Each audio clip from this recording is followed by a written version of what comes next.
হযরত মুহাম্মদ সাল্লাল্লাহু আলাইহি সাল্লামকে স্বপ্নে দেখা বাস্তবে দেখার মতো, কারণ শয়তান কখনো নবীজির আকৃতি ধারণ করতে পারে না।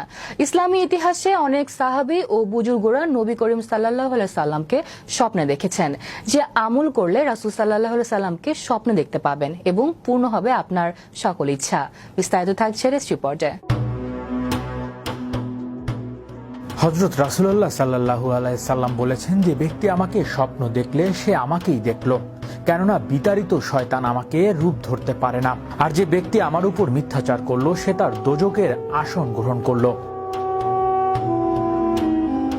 ইসলামের ইতিহাসে দেখা যায় যে অনেক সাহাবী তাবেঈ তো বুজুর্গরা নবী করিম সাল্লাল্লাহু আলাইহি সাল্লামকে স্বপ্ন দেখেছেন।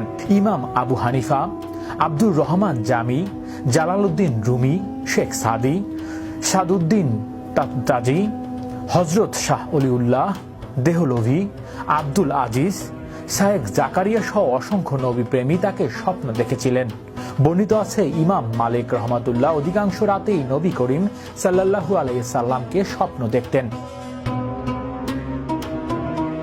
শামায়েলে তিরমিজির বর্ণনায় নবী করিম সাল্লাল্লাহু আলাইহি সাল্লামের আকার আকৃতির বর্ণনা দেয়া হয়েছে এভাবে: তিনি ছিলেন মহামানবসই দীর্ঘদেহী, তার গায়ের রং দুধে আলতা মিশ্রিত গোলাপের মতো, গোলগাল হালকা পাতলা চেহারা, ঘন দাড়ি, মুখগর্ভ প্রশস্ত, ঘাড় যেন রৌপ্য পাত্রে রক্ত ঢালা, কেশরাশি সামান্য কোকড়ানো বাবরি, মেদহীন সুঠাম দেহ, হাত পায়ের আঙুলগুলো শক্তিশালী ও মজবুত, বহু কাঁধে বুকের উপর পশম বিস্তৃত, অতিরিক্ত পশম মুক্ত শরীর,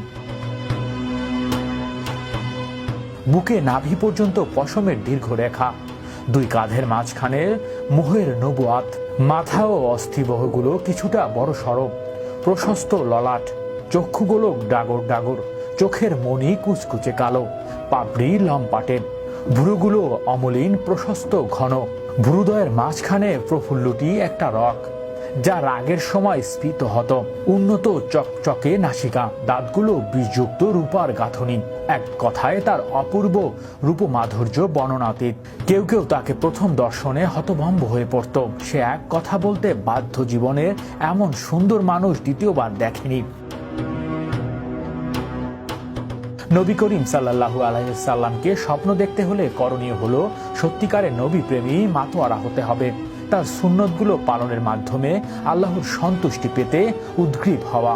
তাহলেই কেবল নবী করিম সাল্লাল্লাহু আলাইহি সাল্লামকে স্বপ্ন দেখা সম্ভব। কোনো আলেম বলেছে, নবী করিম সাল্লাল্লাহু আলাইহি সাল্লামকে স্বপ্ন দেখতে হলে বেশি বেশি দারুদ পাঠ করা, ওযু সহকারে পবিত্র হয়ে বিছানায় শয়ন করা, শেষ রাতে উঠে তওবা করা।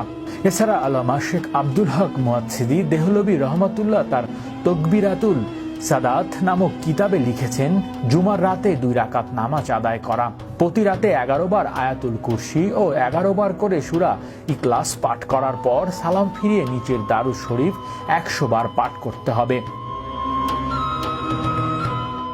জিয়াউল কুলুব কিতাবে উল্লেখ রয়েছে যে 2 রাকাত নামাজের প্রতি রাকাতে 25 বার সূরা ইখলাস ও 1000 বার সাল্লাল্লাহু আলাইহি নবিয়ালা উম্মা পড়তে রাসূলুল্লাহ সাল্লাল্লাহুর দিদার নসিব হয়।